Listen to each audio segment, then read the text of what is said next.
You know that feeling when you're trying to figure out who you really are? It can feel like a puzzle with a million pieces. Well, today we're diving into an ancient Buddhist text that's basically a masterclass on that very question. It's called the Cūḷavedallasutta, and what's so cool about it is that it's not some dry lecture. It's a brilliant Q&A session that unpacks who we are, why we struggle, and how we can find freedom, one simple question at a time. So here's our game plan. We're just going to follow the conversation exactly as it happened. We'll start with that huge question of self, then we'll uncover the root cause of all our confusion, explore the actual step-by-step path to clarity, and finally, see where this whole journey leads. Let's get into it. Okay, first, let's meet the two people in this dialogue. We've got Visākha. He's a lay follower, so not a monk, just a regular guy who is super serious about his practice. And he has the kind of deep questions that honestly we all wrestle with. And the person he's asking is Dhammadinnā, an enlightened nun who is known for her incredible, razor-sharp wisdom. What we're about to witness is a masterclass in getting right to the heart of what matters. So Visākha doesn't waste any time with small talk. Nope, he jumps straight into the deep end with the one question that drives so much of our lives. What exactly is this person that I call me? And there it is, his opening line. He's heard this word identity thrown around, but he wants to know what the Buddha actually said it was. It's such a fundamental question, and he's smart enough to ask someone who really truly knows the answer. And her answer is a total game changer. She says that this thing we call identity, or sakkaya in the Pali language, it isn't a solid, fixed thing. It's not some soul hiding in the machine. It's what the Buddha called the 5 aggregates of clinging. And this is huge, because she's basically saying you're not a noun, you're a verb. You're a constantly changing process. And these 5 things basically deconstruct our entire experience of being alive. So form is just your physical body. Feeling is that raw data, pleasant, painful, or just neutral. Perception is the mind slapping a label on that feeling.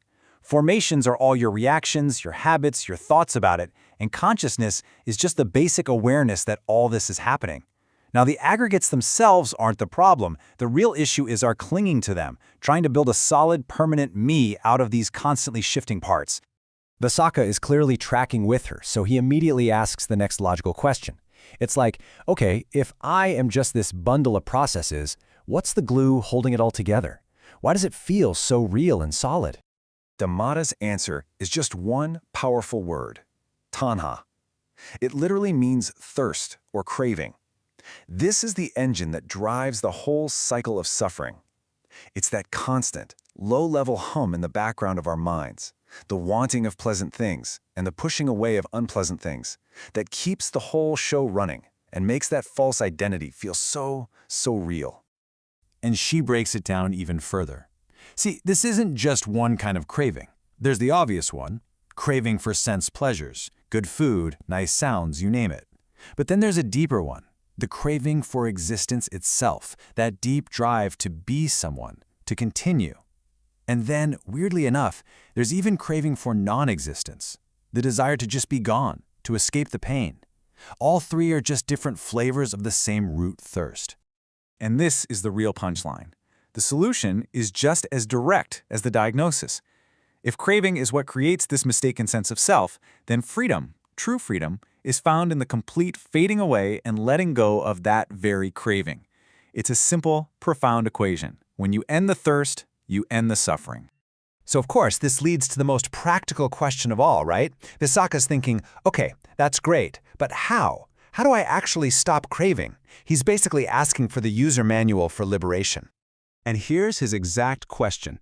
He wants the map. He's heard about a path or a practice, and now he wants to know the step-by-step guide that leads directly to the end of craving and the end of this whole mistaken identity business. In response, Dhammadinnā lays out one of the Buddha's most famous and practical teachings, the Noble Eightfold Path. And let's be clear, this is not a list of beliefs you just have to accept. It's a complete training program for your life.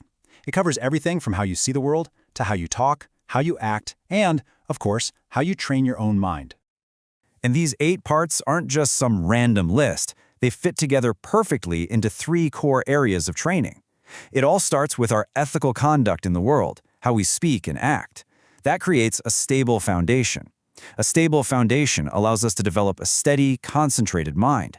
And only with that kind of stable, clear mind can we cultivate the deep wisdom needed to see reality as it is, and finally uproot craving for good.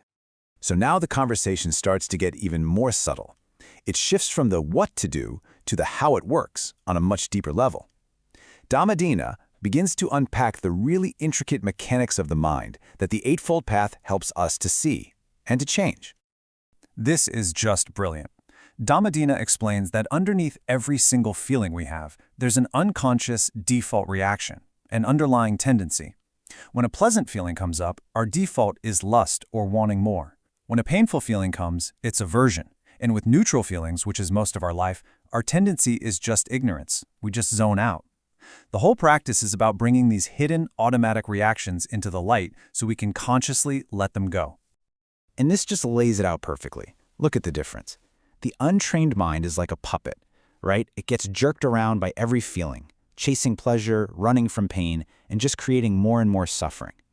But the trained mind, the person on the path, learns to just observe the feeling without getting hooked by the automatic reaction. And that tiny little space between the feeling and the reaction, that's where all the wisdom is born. And now we come to the very end of the conversation, and it might just be the most profound part of the whole thing. This is where we see the ultimate destination of the path and also the very limits of the questioning mind itself. Dhammadinnā lays out the final steps on the ladder. She says that when ignorance fades, true knowledge naturally arises. From that direct seeing, that knowledge, comes liberation. And the final counterpart, the destination of that liberation, is nibbāna. Visākha, ever the curious student, asks the ultimate question. Okay, so what's after nibbāna? And Dhammadinnā's reply is just stunning. She basically tells him, friend, that question doesn't even make sense. You see, the spiritual life isn't a journey through nibbāna, on the way to something else. The entire journey leads into nibbāna. It's the final immersion. It's the end of the line. As if that wasn't enough, the story ends with the ultimate seal of approval. Visākha later goes and tells the Buddha about this whole conversation, and the Buddha's response is amazing. He says, Dhammadinnā is wise, a woman of great wisdom. If you had asked me these questions, I would have answered you in exactly the same way. It's this powerful confirmation that her understanding was absolutely perfect. And this whole dialogue really leaves us with a powerful idea. Maybe the goal of this whole thing isn't to accumulate more and more answers, but to get to a state of being where the constant nagging questions just dissolve. It's a path from confusion to a deep, settled clarity. So, the question to leave you with is this. What's the wisest question you can ask yourself today? Not one that will lead to more concepts, but one that will actually help you move forward on your own path.